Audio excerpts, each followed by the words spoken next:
People won't say it out loud, but deep down, the world has already decided.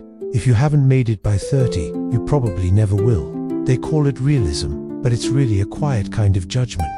The worst part, you start believing it too. You see younger people around you rising fast, going viral, getting rich, gaining attention, and somewhere inside, you wonder if you've missed your chance completely. You might not say it out loud, but every time you scroll Instagram or someone asks, "So, what are you working on these days?" that voice echoes inside you. It's not loud or aggressive. It's a whisper that says, "You should have figured it out by now." But what if that's just a lie? What if you're not late at all? What if the past years weren't about failing, but about quietly building something deeper than anyone else sees? Because here's the truth nobody talks about. The fire that burns the brightest often takes the longest to start. Early success looks shiny and impressive, sure, but it can be hollow. You've spent this time learning things no book teaches: resilience, patience, seeing patterns, embracing silence. The world loves youth because youth is loud and flashy. But it's the late bloomers who change everything quietly, deliberately, and permanently. You are not behind, you're becoming. Because once you hit 40, you stop chasing applause and start focusing on legacy. Maybe this delay, this time people call too late, was actually a form of protection. You weren't meant to rise when your ego was fragile. We were meant to rise when your roots were deep. Society measures life by clocks and deadlines. But clocks can't measure awareness. So if you've ever looked in the mirror and felt it, this deep, burning feeling like something inside you is still waiting, this video is for you. It's time to stop trying to catch up. It's time to finally arrive. There's a lie so common, so quietly accepted. Most people don't even realize they've bought into it. It doesn't scream, it whispers. You should have figured it out by now. You're too old to start over. That ship has sailed. You hear it in family dinners, in casual chats, in the way someone says, "He's still chasing that dream." As if ambition has an expiration date. No one says it outright, but it's everywhere: in Hollywood, in job ads, in the tech world. Obsessed with billionaires under 30.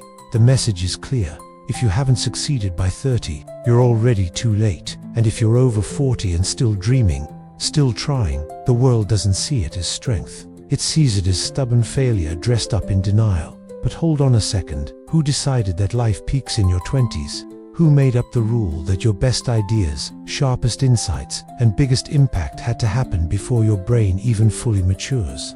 It's fiction dressed up as fact. We bought it because we were young and believed speed equals success, hype equals greatness, and you either earn the spotlight fast or you never earn it at all. So we sprinted not to build something real, but to catch up with everyone else's timeline. That sprint wasn't success. It was fear. Fear of being left behind. Fear of being the one still unsure, invisible, still working in silence. Here's the truth that cuts through the lie. You didn't fail. You were deceived. The real danger wasn't moving slow. It was thinking speed measures your value. And that thought didn't come from you. Napoleon Hill called it the law of cosmic habit, forced the idea that any thought repeated enough becomes automatic. That voice in your head saying "I'm too late" isn't your intuition. It's programming from a culture that confuses youth with worth. But let's get real. What does youth actually bring? Energy, sure. Confidence, maybe. But also inexperience, fragile sense of self, and dependence on external approval. Most early success is built on shaky ground, a fragile self-esteem, tied to praise and hustle that's more about performance than purpose. Fast risers often burn out just as quickly because they build for applause, not meaning. Yet, here you are, maybe slower, maybe filled with doubt, but still asking yourself, is it really over? Or is there something inside me that's still worth building? The answer is yes. But to get there, you have to break free from the timeline you were given. You're not running late. You just stopped following someone else's schedule. And that's freedom. Because once you reject this lie, you reclaim the truth. Some of the most powerful lives don't start at 20. They begin at 47, or 58, or 63. Not in a college dorm, but in a quiet evening where you finally say, "I'm not done yet. I'm just getting started." And from that moment on, everything changes. So let's burn this lie to ashes. If youth were the peak, why do so many crash right after reaching it? Because when success comes before identity, you build a life that isn't truly yours. You perform, you please. You run fast, but you don't know where you're headed. When the applause fades, so do you. That's not power, that's performance. Anxiety on a pedestal. Late bloomers, they've tasted silence. They've survived invisibility. They're not building for attention, they're building for depth that the world barely recognizes. Late bloomers, because their strength starts quietly. But look closely and you'll see they carry something few others do. Pattern recognition. After 40, you spot what's real. You've made enough mistakes to connect the dots quicker. You read people, situations, energy. Youth breaks when rejected. You've been rejected and bounced back. That's not weakness. That's battle-hardened courage. Less ego, more clarity. You don't need to prove anything anymore. You just want to build. Your clarity isn't fed by ambition, but by refinement. Carl Jung called this process individuation, becoming your true self. And here's what no one tells you. Individuation rarely happens in your 20s because you're still wearing masks handed to you by society. It's only in the second half of life when those masks crack and your real self begins to emerge. When youth burns out, awareness lights a new fire. From that fire comes something terrifying and sacred. Authenticity. Success without suffering breeds arrogance. Success after struggle breeds humility. One builds entitlement, the other builds endurance. Immature success chases being seen, earned. Wisdom craves substance. And in a world drowning in superficial success, the person who builds quietly, deeply, this person becomes unshakable. Look at Colonel Sanders. He was 65 when he founded KFC. He failed at business, law, sales, even running a gas station. But when most would have quit, he started on Newnet with youthful energy, but with vision. Or Vera Wong, she didn't design her first dress until 40. Before that, she was a skater, journalist, editor. Only after exploring many lives did she find her true calling, and now she's a global icon. The lesson: they didn't bloom late, they bloomed when they were ready. Remember Antonio, the plumber who got fired at 48? The simple story would say he just changed his mindset and bounced back. But the truth is way deeper. For years, Antonio was everyone's backup plan. Always polite, always available, always overlooked. He wasn't fired because he was old. He was fired because he was forgettable. After weeks of depression, one morning he looked in the mirror and asked himself, if I wasn't scared, how would I show up today? That day, he stopped calling himself a plumber. He rebranded as a leak prevention strategist, not just fixing problems, but stopping them before they start. He raised his prices, changed his look, and started sharing quick online tips about water damage. At first, no one noticed, but 6 months later, his inbox was flooded. Today, Antonio runs a team. More importantly, he runs his own story. He's not who he was before. No bitterness, no flashy egos. Sharp and unapologetically late. That's why he's dangerous. The world expects the loud, the young, the fast. They never expect someone who stayed silent, then chose to rise. So here's what you need to remember. Being a late bloomer doesn't mean you're behind. You're quietly building depth that no one sees until it's unstoppable. When you do move, it's not a sprint. It's a confident walk, and every step shakes the ground. Real transformation rarely happens when people are watching. It happens in silence, with no applause, recognition, or instant feedback. It's invisible, but it's the most powerful change you'll ever make. The battle you're fighting, it's not out there, it's inside. Your mind isn't your enemy, but if you don't train it, it obeys your worst inner voices. Most people think struggles are external: lack of money, time, or opportunities. But the real enemy is the daily script you repeat without realizing it. I'm too old for that. That's not realistic anymore. Maybe I should have started sooner. They sound harmless, even mature, but they're weapons aimed right at your potential. Every word you say to yourself is a command, and your subconscious doesn't argue. It doesn't care about age or truth. It just obeys. That's why many people repeat the same year over and over, calling it a life. Their programming never changed.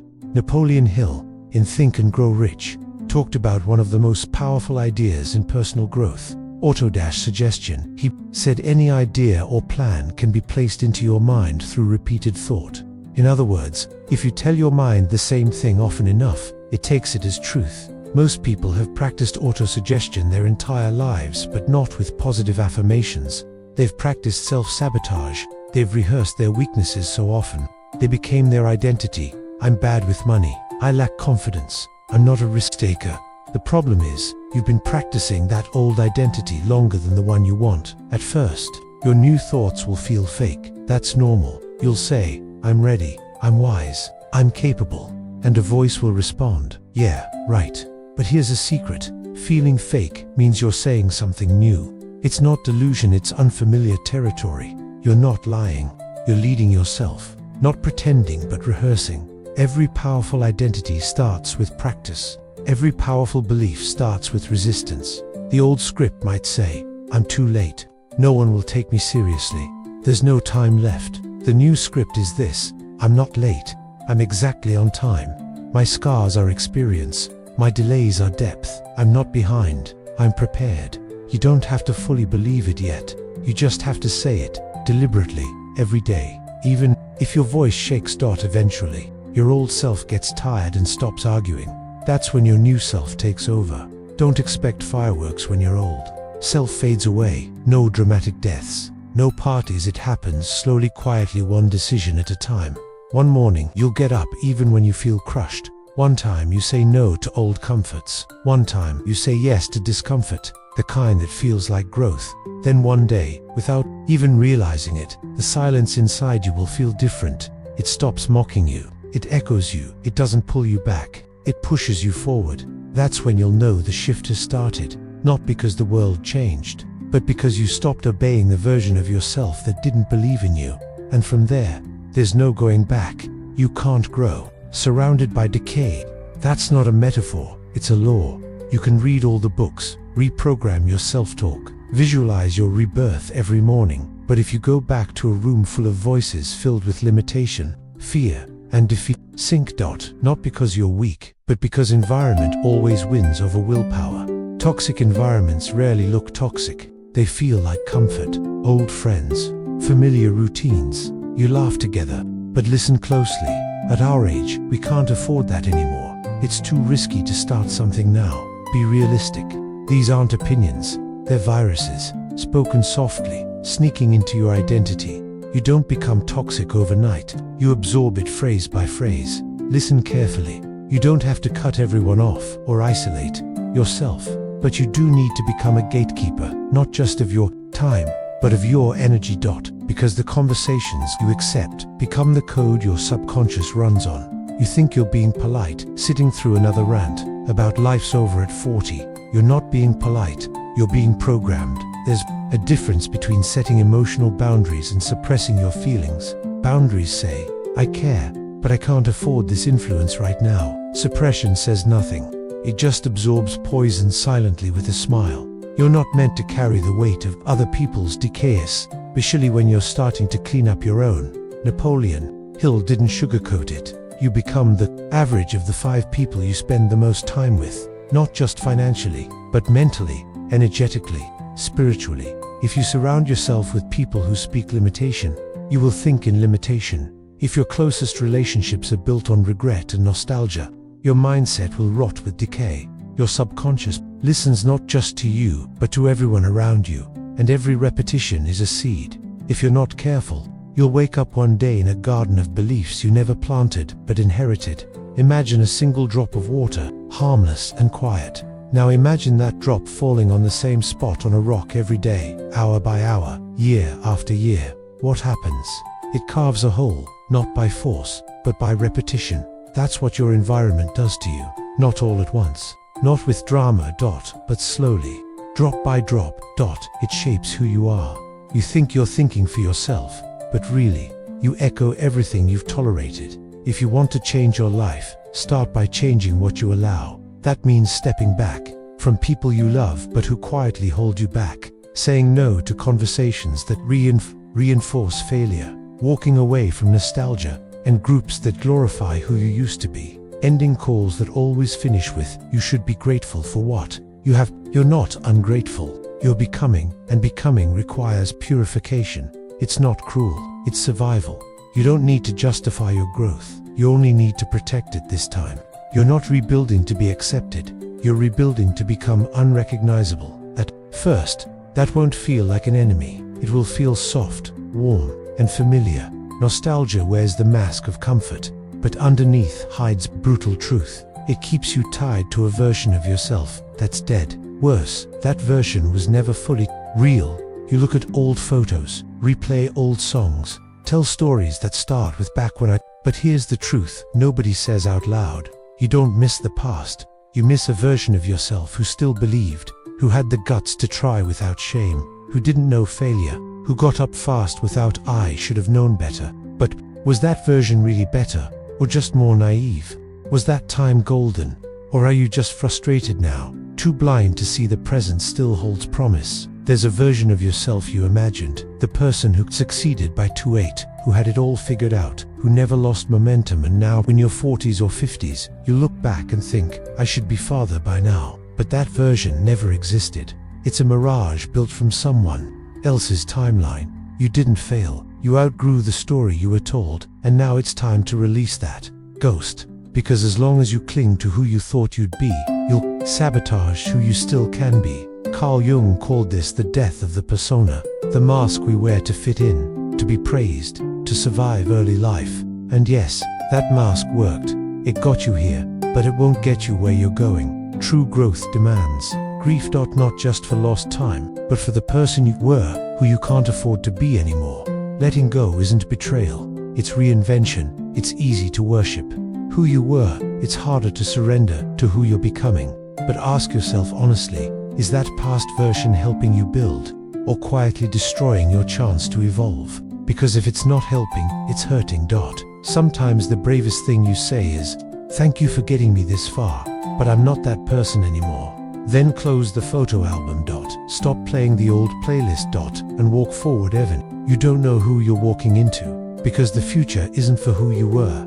There's a moment in every real transformation that almost no one talks about. It's not dramatic, it's not inspiring, it doesn't look good on camera, but it's where everything truly changes. It's when you've let go of who you used to be, but haven't yet become the person you're meant to be.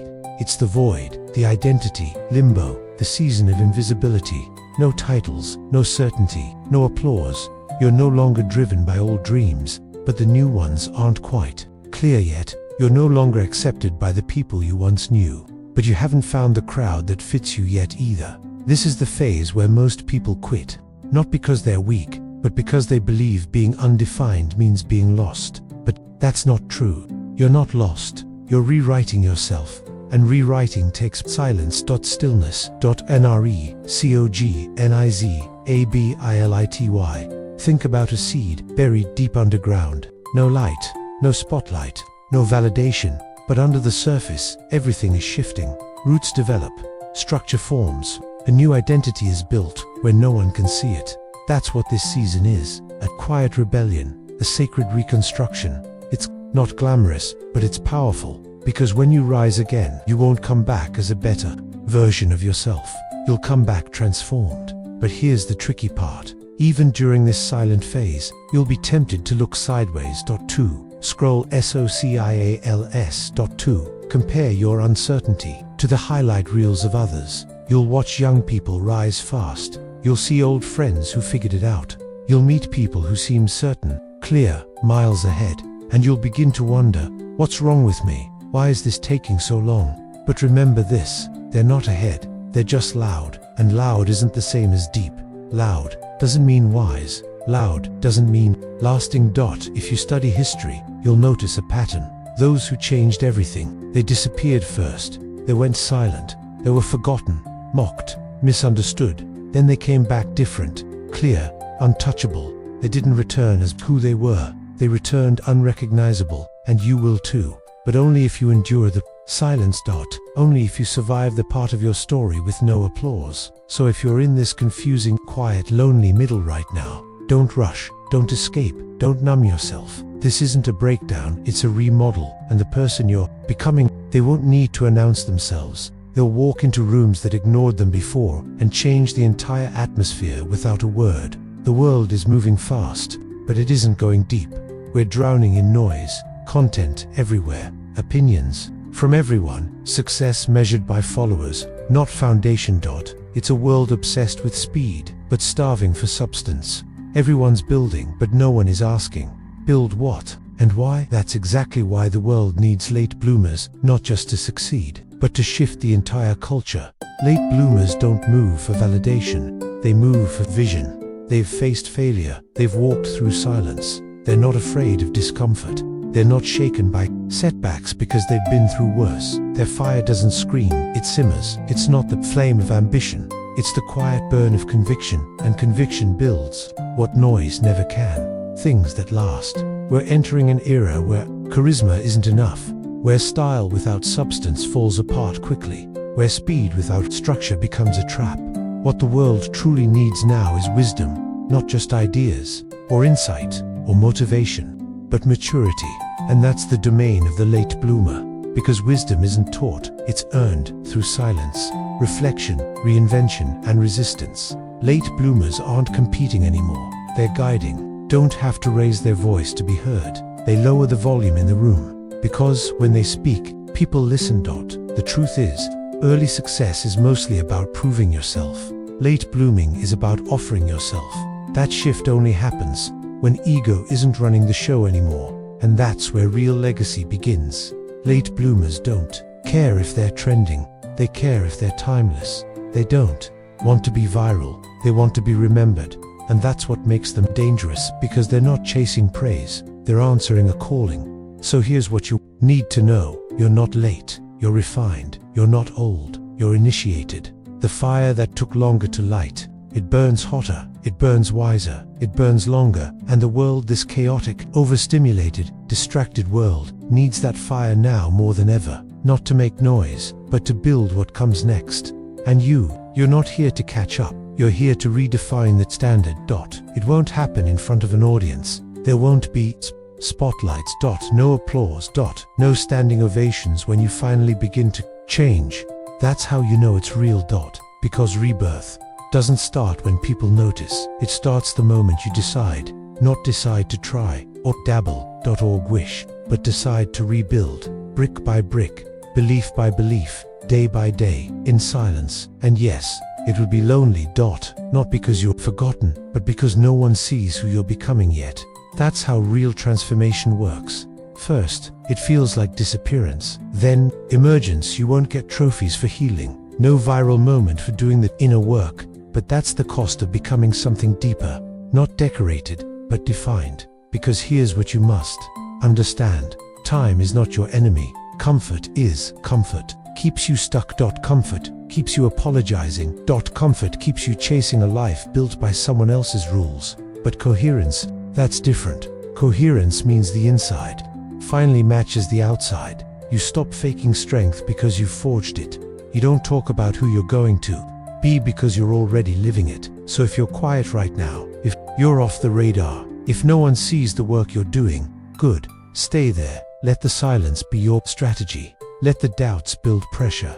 Let the inner work reshape you. Because when you return, come back, so changed, so transformed, that not even you recognize who you were before. Your story doesn't end in obscurity, it begins there. That's the secret they don't tell you. But now you know, and that means your comeback won't be noticed, it'll be unavoidable.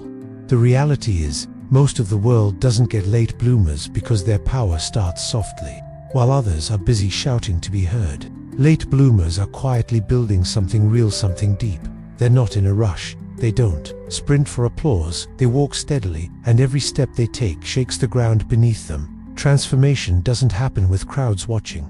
It happens in silence, without applause or recognition. It's invisible, but it's the most powerful change you'll ever experience. The battle you're facing right now, it's not outside, it's inside your mind. Your mind isn't your enemy, but it listens to your worst doubts if you don't train it differently. Most people think their challenges come from outside, like money, time, or opportunities. But the real fight is the repetitive script you tell yourself every day without meaning to. I'm too old for this. That's not realistic anymore. If only I had started sooner. They seem harmless, even mature, but they're actually weapons aimed at your own potential. Every word you say to yourself is a command, and your subconscious doesn't argue it, just obeys. That's why so many people live the same year over and over and call it a life. Napoleon Hill talked about this in Think and Grow Rich. He called it autosuggestion. Any idea repeated enough in your mind eventually becomes your truth. Most have practiced autosuggestion all their lives, but with self-sabotage. Not affirmations. I'm not good with money. I've always lacked confidence. I'm not a risk taker. The issue is, you've practiced that old identity longer than the one you want. At first, your new beliefs will feel fake. That's normal. You'll say, I am ready. I am wise. I am capable. And a voice will scoff. Yeah, right. Feeling fake means you're saying something new. It's not denial or lying, it's unfamiliar. You're leading yourself, not pretending. You're rehearsing a new identity. Every great identity begins with practice. Every strong belief starts with resistance. The old script whispers, I'm too late. No one will take me seriously. There's no time left. The new one says, I'm not late. I'm exactly on time. My scars are experienced. My delays have brought depth. I'm not behind. I'm ready. You don't have to fully believe it now. You just have to say it daily, deliberately. If your voice shakes, eventually, your old self tires and stops arguing. Then the new self begins to take control. Your old self won't disappear dramatically. No fireworks, no fanfare. It happens quietly, one decision at a time. One morning you get up despite feeling crushed. One day you say no to old comforts. One day you say yes to new discomfort, the kind that grows you. Then one day, without realizing it, the silence inside changes. It stops mocking you. It reflects you. It doesn't drag you back. It pushes you forward. That's when the shift begins. Not because the world changes, but because you stop obeying the version of yourself that never believed in you. And from that point, there's no going back.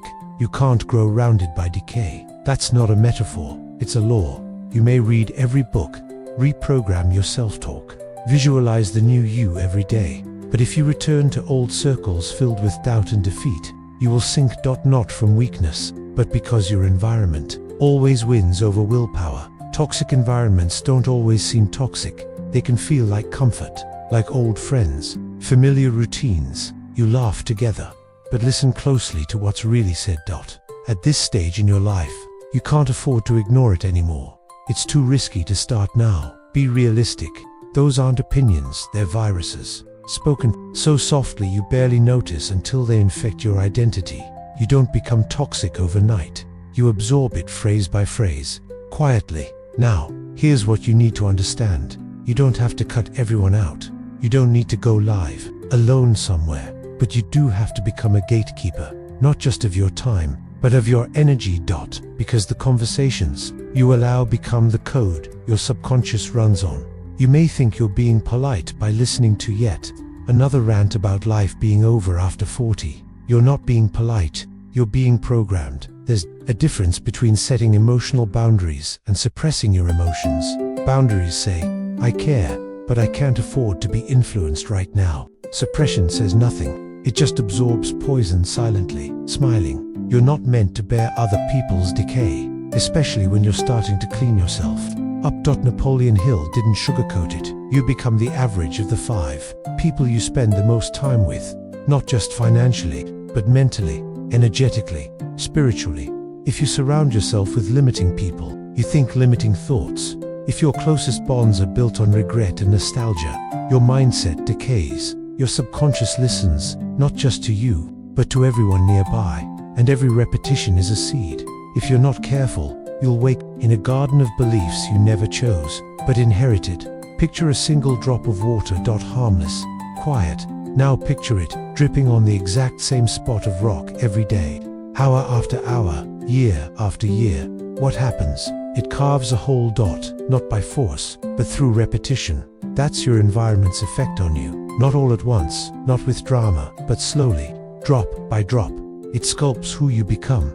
You think you're thinking for yourself, but you're really echoing everything you tolerated. If you want to change, start by changing what you allow. Step back from the people you love but who quietly hold you back. Say no to conversations that reinforce failure.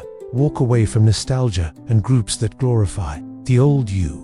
End phone calls that always finish with, you should be grateful for what you have. You're not ungrateful. You're becoming, and becoming requires purification. It's not cruelty, it's survival. You don't need to justify your growth. You only need to protect it. Because this time, you're not rebuilding to be accepted.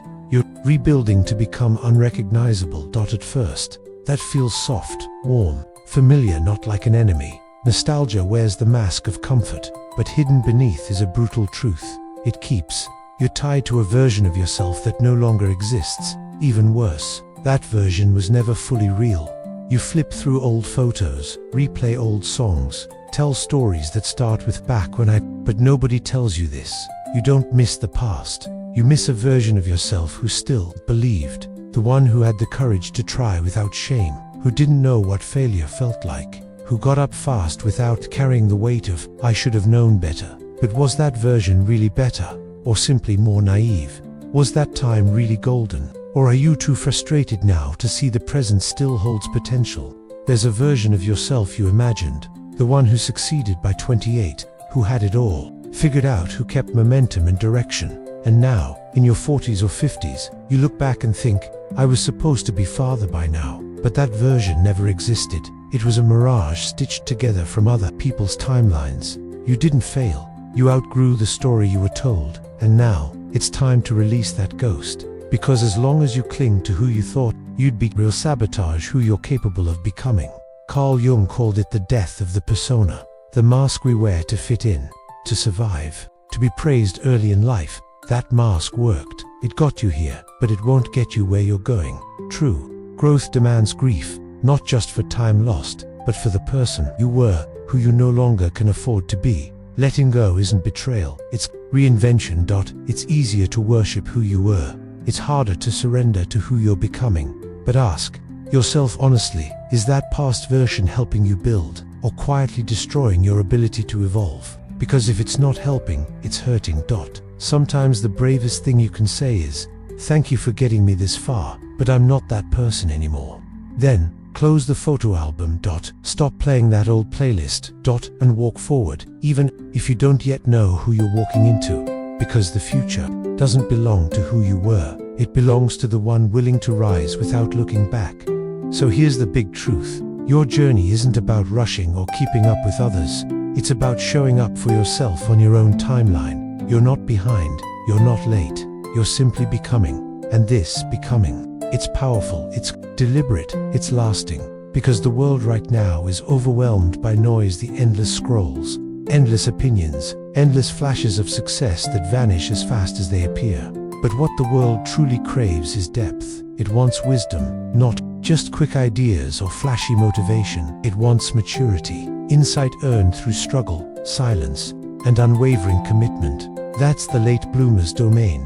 You don't compete anymore. You guide.